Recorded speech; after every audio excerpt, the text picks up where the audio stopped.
They say the 1960s were the golden age of cars. And they are right. It was the decade of muscle, chrome, and unforgettable icons.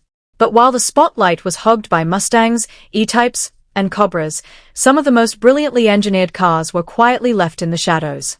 No fanfare. No fame. Just pure, underrated genius.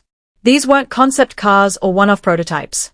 They were real, road-going machines, crafted with vision, precision, and in some cases, obsession.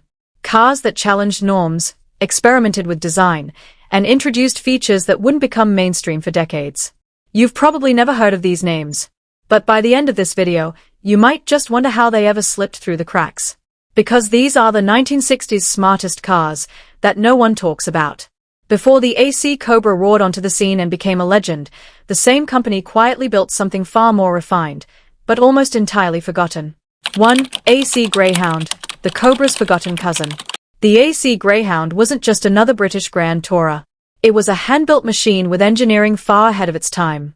Imagine this, a lightweight tubular chassis, independent suspension, rack and pinion steering, all tucked beneath a graceful, hand-formed aluminum body.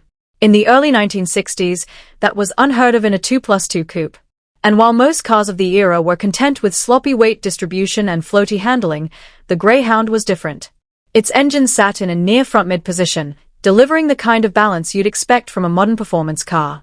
Buyers could choose between the smooth Bristol straight-six or a torquey Ford Zephyr engine. Either way, you were getting something more precise than almost anything else on the road. With a top speed around 110 miles per hour and Grand Tourer ride quality, it had the soul of a sports car wrapped in a gentleman's suit. And yet, only 83 were ever built. That's it. No ad campaigns. No Le Mans wins. Just quiet excellence, slowly fading into obscurity. Today, the AC Greyhound is known only to hardcore British car enthusiasts. But in terms of engineering and design purity, it may be one of the most tragically overlooked cars of the 1960s. 2. Lloyd Arabella, the economy car that thought like a Porsche. At first glance, the Lloyd Arabella might look like just another compact European car from the 60s, modest, unassuming, forgettable. But under the surface, this little German sedan was hiding some surprisingly clever engineering. For starters, it had a boxer engine. Yes, the same flat engine layout used by Porsche, mounted up front and paired with front-wheel drive. That combination was almost unheard of at the time, especially in an affordable economy car. It gave the Arabella a low center of gravity, smooth power delivery, and more stability than its tiny frame suggested. But it didn't stop there. The Arabella used unibody construction, which made it lighter, stronger, and more rigid than most cars in its class. It was designed for efficiency, but it ended up being refined, quiet, and surprisingly advanced for the price.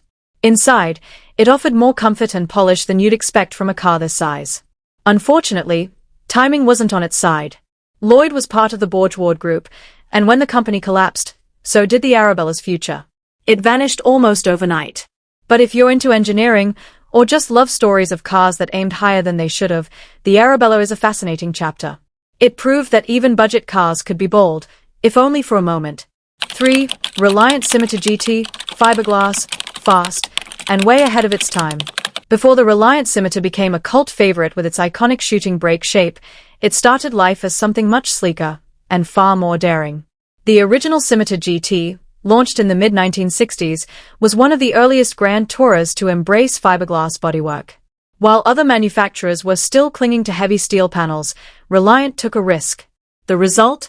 A lighter, rust-proof shell that gave designers more freedom to sculpt bold, aerodynamic shapes. But this wasn't just about looks. Underneath the stylish body was a steel box-section chassis, strong and simple. It was powered by a 2.6-liter inline-six borrowed from the Ford Zephyr, delivering smooth, torquey performance. With a top speed of around 110 miles per hour, it had the speed to match its sharp silhouette. Up front, the Scimitar had independent suspension for better handling, while the rear used a live axle, giving it a balanced, predictable ride perfect for long-distance cruising.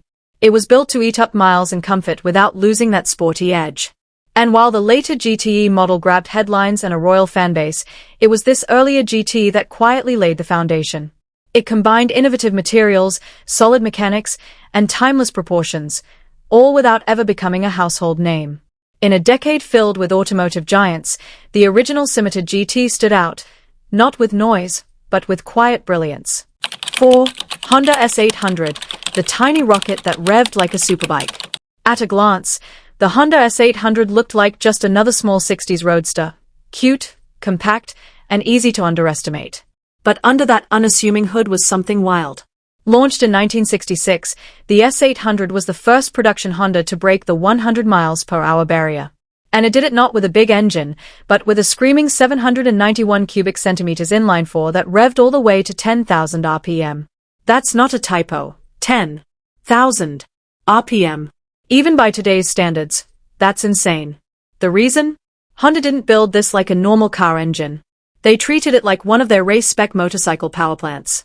It had dual overhead cams, a roller-bearing crankshaft, and a precision-engineered valve train that was more at home on a racetrack than in a city traffic jam. Early versions even used a chain-driven rear axle and independent rear suspension, another clear nod to Honda's two-wheeled roots. Later models switched to a conventional driveshaft and live axle, but the car never lost its sharp, agile feel. Weighing just 700 kilograms, the S800 handled like a scalpel, light, responsive, and ridiculously fun to drive. It was a proper driver's car, one that could easily run circles around British rivals like the Milligram Midget or Triumph Spitfire, not with brute force, but with surgical precision. It never became a massive seller, especially outside Japan. But for those in the know, the Honda S800 is proof that even the smallest packages can deliver the most exhilarating punch. 5. Ogal SX1000, when a Mini met a master designer. Now imagine this. Take the beloved Mini Cooper, already a legend for its go-kart handling and compact genius, and hand it off to one of Britain's top industrial designers with a bold vision. That's exactly what happened with the Ogal SX1000. In 1962, David Ogle looked at the Mini and didn't just see a city car, he saw the bones of something elegant, something striking. Using the Mini's proven subframes and under 1-liter engine, Ogle created an entirely new fiberglass body that transformed the look of the car. Gone was the boxy economy shape, in its place was a sleek, low-slung GT coupe that looked like it belonged in a showroom beside Ferraris and Alfas. And yet, underneath, it was still a Mini. That meant it retained the famously sharp front-wheel drive handling, the reliability of mass production, and the affordability that made the original a hit. But now, it had style, serious style. Only around 66 of these were ever built, making it one of the rarest Minis in existence. Tragically, the story came to an end when David Ogle was killed while driving one of his own creations. The project died with him, but the legacy remains. The SX1000 wasn't just a design experiment, it was a statement that even the most humble car, in the right hands, could become rolling art. A Mini with curves, confidence, and character. 6. Citroen Amy6, the weirdest car that outsmarted everyone. At first glance, the Citroen Amy6 might make you do a double take. That reverse-slanted rear window? The awkward proportions? It's one of the oddest-looking cars of the 1960s, but don't be fooled. Behind the weirdness was some seriously clever thinking. Released in 1961, the Amy6 was meant to bridge the gap between Citroen's barebones 2CV and the luxurious DS. But it did more than just sit in the middle, it carved out its own identity. That backward-sloping rear window? It wasn't just for looks. It helped keep rain off the glass and made room for a full-size trunk lid, giving the tiny car surprising practicality. Underneath, the Amy6 was just as smart. It used the tried-and-true 2CV platform but added a more comfortable, hydropneumatics-inspired suspension. The result was a floaty, smooth ride that glided over rough roads with ease, typical of Citroen's obsession with ride quality. Its tiny, air-cooled flat-twin engine made only 22 horsepower, but it was efficient, reliable, and almost unkillable. And despite its quirky looks, the Amy6 was hugely successful in France, at one point even outselling the iconic 2CV. Outside of Europe, though, it barely made a dent.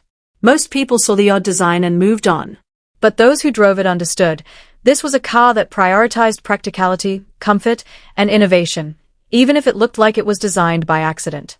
The Citroen Amy6 may be the oddball of the bunch, but it's also one of the most intelligent.